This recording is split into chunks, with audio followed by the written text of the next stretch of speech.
COVID never left. COVID has always been with us since 2020. So I think we need to put a clear perspective.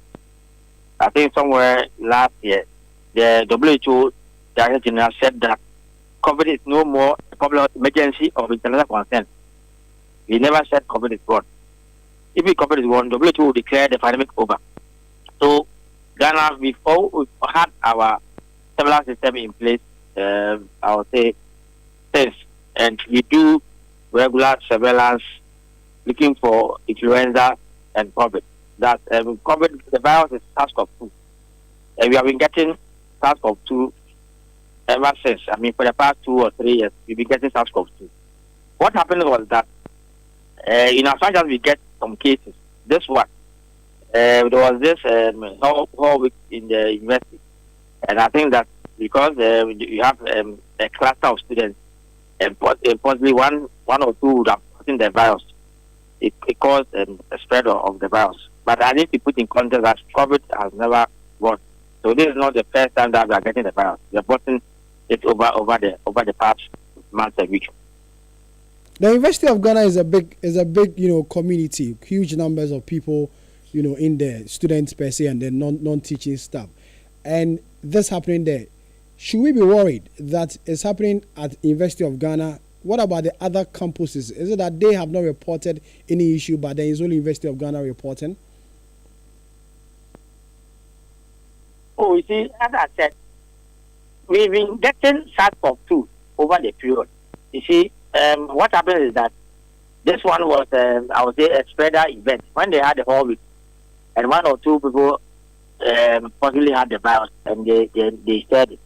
But then, normally, what happens is that if you have had a cluster, and based on wherever they are, it will tend to, I would say, even out.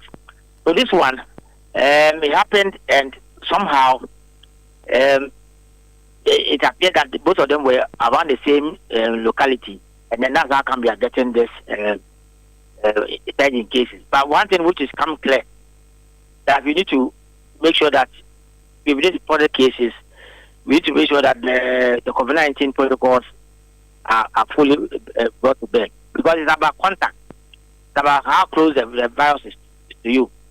And for now, if you look at what yesterday the university came about, that they are no more going to support any mass gatherings. So it's an idea to minimize the spread of the virus. So I think that it's in the right direction. What we are doing with as a service is that we are working with the university. And I need to state that the service and the university have been working over the past almost 2 weeks on this I would say this surge in cases. So it's not that the university was on its own in the service on the other side. Just that, hello? Finally, before you go, should those of us outside the university community also begin to consider, taking seriously the protocols? Yes, if you look at our press release, the press release does not only apply to people in the campus. It applies to every person in Ghana.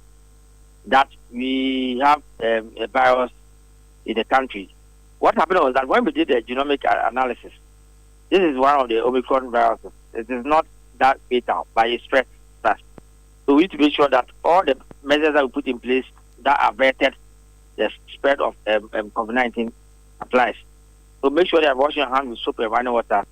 Make sure that you wear your mask when you are at a very enclosed place where there's poor ventilation.